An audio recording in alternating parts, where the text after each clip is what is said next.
chronic knee issue in service, then there is nothing to say that 20 years later, 15 years later, 5 years later, this is the same knee pain. If they tore their meniscus, yes. If they had a fracture, yes. If they had arthritis in it then yes. Or if they had significant surgery on it, yes. Those are your exceptions to the rule, but those are things that are chronic upon onset. So you don't need to see documented chronicity of care. You can just say, listen, they broke their ankle in service, and ankle fractures, though they may not seek continuous care and treatment, can have latent residuals, blah, blah, blah, blah, blah. You can make the case for that. But something like acute knee pain from 20 years ago, and now they have patellofemoral syndrome today, is not the same. You can't make that leap without documented chronicity of care. They may tell you, I was seeing somebody, but if your record doesn't show that they were seeing someone, you cannot prove that. Go based off what you can prove, okay? Another example of direct we're talking about result of would be a veteran claiming to have type 2 diabetes due to Agent Orange exposure while they were in Vietnam. Okay, so first, did you diagnose diabetes? Yep, you did. Okay, great. Next is, were they in Vietnam? Because diabetes is a condition that has been associated with Agent Orange. There's a list of maybe about 15 or so. If you go to va.gov and you get to hazardous exposures, you'll see the list of all the conditions related to Gulf War, Agent Orange, Camp Lejeune. There's a few there. Okay, so that's how you get your list. And the list doesn't change very often. It did just change last year, and they're doing some stuff right now with Gulf War. But usually that was the first time in my 6 years it had changed. So it usually doesn't change very often. So you'll know then that diabetes is one of them. Okay. And you do look at their DD-214. I'll show you what that looks like when we get to my case. And you see that they served in Vietnam. There's a Vietnam Service Medal or a Vietnam Campaign Medal. So boom, yep, they served in Vietnam, which means they were exposed to Agent Orange. I see here that type 2 diabetes is on the list as far as people who served over in Vietnam. So I'm going to say yes. Okay, that will be yes for direct service connection.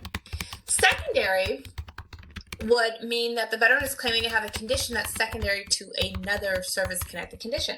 So, for example, they're service-connected for diabetes, and they're now claiming to have a complication of erectile dysfunction. So the medical opinion will be written like, does the veteran have erectile dysfunction that is secondary to or caused by diabetes? Okay, just remember, when we say secondary, we are talking about cause. We are not talking about prevalence or association or correlation. We are talking about a cause this. Okay, so that's really important to know. The first question you want to ask with your secondary is, do they have the question? Do they even have erectile dysfunction? The answer is yes. You see in the record that they were diagnosed with that and they're on Viagra as needed. The next question is, can diabetes even cause erectile dysfunction? Like, does that even make good medical sense? The answer is yes, it can. There are a few different things that can cause erectile dysfunction, but type 2 diabetes or diabetes is one. Okay, most providers stick a pin in it right there and they go, boom, I got case closed. You know, diabetes totally can cause ED, so I'm not going to go any further with this. I know that that's what must have caused it, and I'm out.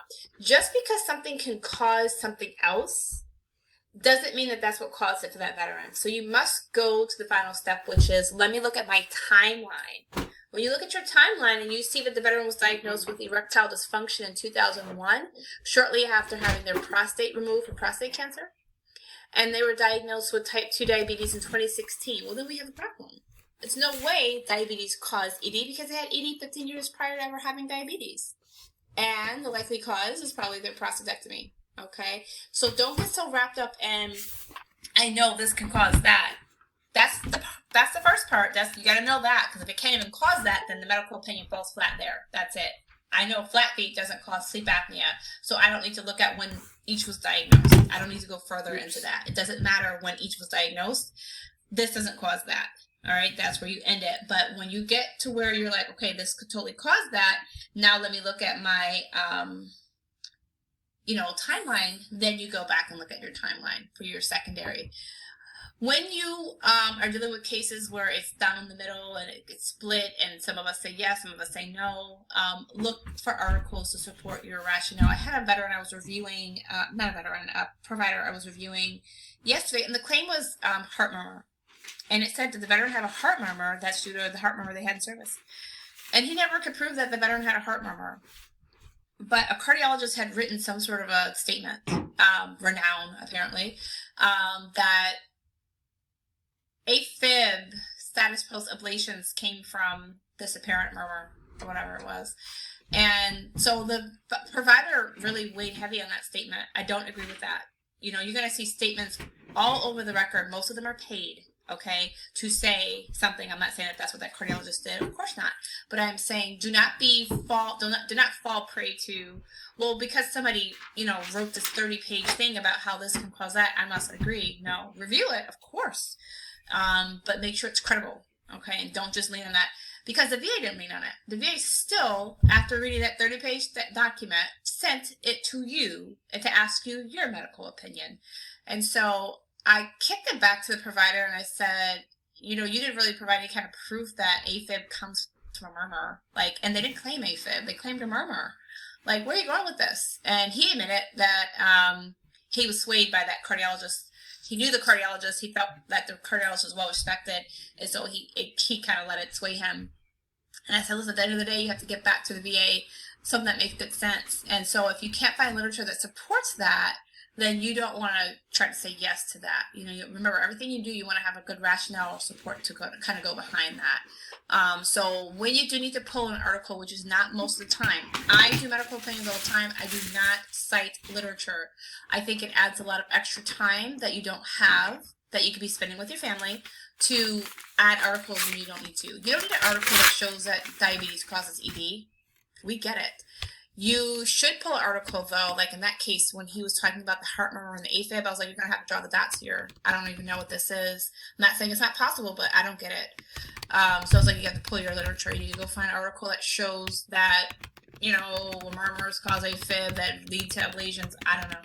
And so that would be the only time that, there's a recommendation where you're trying to really make a case that's not known, that no one understands the relationship there. Then you may need to find an article. When you look for articles and you are pulling and doing your lit search, make sure you are focused on articles that are speaking to causation. That's what the claim is. So when you pull articles and you go, look, I found something, it says that people with sleep apnea tend to also have PTSD. Great, but that doesn't mean that PTSD causes sleep apnea. It means that there's prevalence. Remember, prevalence is not the same as causation. What are the common prevalences? So HIV and genital herpes, extremely prevalent. They run together because they both probably have the same cause, right? Sexual encounter. And so be careful with that. Be careful with being confused by the way that the relationship is linked when you're reading your article, and that you're not focused so much on prevalence or correlation, but more so, again, causation. All right. Last but not least, aggravation of a pre-existing condition. These are really difficult for you to prove because there's usually not a baseline to even know where they started, to know if they have truly been, the condition's been permanently aggravated. Okay. So, for example, I had a veteran, I think on Saturday, and I did say yes to his aggravation claim. His aggravation was that his flat feet, which pre-existed prior to service, had been permanently aggravated by his time in the service. So it seems very plausible. They let folks in. That my patient, a young guy, 26, he had broken both ankles while he was a child, and he totally served. They would go, be enlisted. They will do their workup. They'll make sure there's no issues, and if they clear, they're enlisted. Okay. This other veteran has flat feet coming in. And so, but his flat feet were the worst I'd ever seen because he had, it caused a level of ankle instability in him. And he actually ended up having a procedure where they had to break his heel to realign it to where, he would have more normal mobility in his foot. It was crazy. It was complete. That spoke to me as, this is worse than normal. I have flat feet. I was born with them. And I'm actually a year older than he was. And I thought to myself, my feet aren't like that. All right, something's clearly different with yours. Now, did he have some sort of genetic anomaly? I don't know, right? If you know that, then you know that. But is it possible that his time in the service, his years in the service, marching on horrible surfaces and being in boots and not comfortable shoes and ill-fitting things like that, and having a lot of weight bearing at the same time, Is it possible that it put more wear and tear in it than a regular person would have had? So that's what aggravation is. Did their time in service truly permanently aggravate this pre-existing condition? And would it have been better had they not served? Okay, that's really what you're trying to answer there. So just focus on that. And in this particular case, I did say yes, based off the type of procedure he had to have, based off of his recommendations from his surgeons on how bad his feet were and how they assumed it had gotten that way. You take a look at their civilian job. What do they do as a civilian? If they're a teacher, they're not weight bearing, doing a whole lot during the day. They may be standing or walking or sitting, but nothing that should have accounted for their feet to be as bad off as they were, other than perhaps their time in the service. Okay, so that's how you adjust with your medical opinions. Those are your main 3 types. Nexus meaning, is there a link? It's sort of like a legal way of saying that this is related to that. So with QTC, they don't like us adding a nexus statement. A nexus statement basically means when you say yes, it is at least as likely as not. We end our rationale with, therefore, a nexus has been established. Or when you say no, you're basically saying it's less likely than not that these are related. Therefore, a nexus is not established. That little phrase, okay, QTC does not like. All right, at least they didn't a couple years ago. So that's something to consider. But otherwise, your rationale can be written up pretty much the same for both. Again, remember your audience, your VA adjudicators, aka raters, are legal. Okay, so remember, again, clear, consistent, concise. Do not conflict. All right, don't interchange words. Don't change things out. Do not rehash your DBQ. They can read your exam. They don't need you to rehash the history and how it all happened and how it all started. Get in there with good 4 to 5 sentences of just concise, like, this is why I'm saying yes, that these 2 things are related, or this is why I'm saying no, that this likely is not related to service, and then get out. Okay, that way you're not overwhelming them with information that is not really relevant to the rationale. Okay, all right.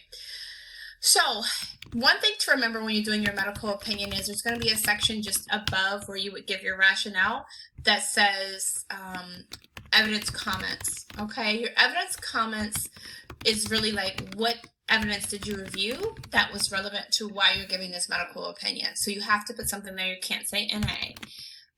Let's say you review the record and they're claiming to have hypothyroidism, and the question is, do they have hypothyroidism due to service?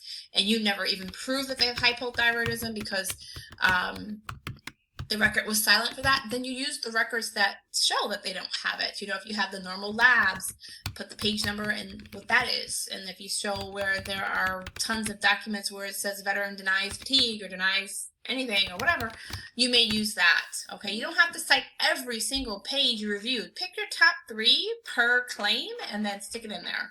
And then what I do for all of my medical opinions is I copy and paste the same exact section. So I put everything into one and then I copy and paste it into all. Okay, you don't have to just talk about the foot and the foot medical opinion and the shoulder medical opinion. You can, but for me it's easier just to make one quick list of everything that I reviewed that's pertinent to all of the claims, and then I just copy that and paste it as evidence into each of my medical opinions. Okay, again, I told you, you do not need to cite literature for all of your cases. Your colleagues in the office, they love up-to-date. They'll be sitting there reading up-to-date all evening. You're going to be home making, a meal for yourself or hanging out with your friends. All right, you do not need to cite literature for all of your medical opinions, especially when you say no. When you're saying no on your medical opinion, that means there is no literature to support this. Okay, so you don't need to cite all of that. Avoid terms like might be, could be, would be, maybe, possibly. Very gray, sound a little bit like you're unsure. Yeah, in the beginning you are going to be unsure. Sometimes I see medical opinions and I'm like, I don't know. Whenever you are torn down the middle on your medical opinion, my advice to you would be to err on the side of the veteran. Don't try to build a case against a yes when the yes is very obvious. Sometimes I talk to providers and I go, this seems clean cut. Like, this must be related. Like, for example, the erectile dysfunction. No, I'll give you another example. The diabetes due to Vietnam. Easy. He served in Vietnam. Diabetes is on the list. Done. There's nothing to think about. You don't need any literature. You don't need to do any more detail digging up. The provider will say, yeah, but they're also sedentary. They don't exercise. They eat poorly. Like, that probably really is what caused their diabetes. It doesn't matter, because with Vietnam, it's presumed. period. So it doesn't matter what other risk factors or contributing factors may be there to why they would have it. Lung cancer is on the list too for Vietnam. This person could have smoked for 50 years. It doesn't matter in that case because it's presumed to be related to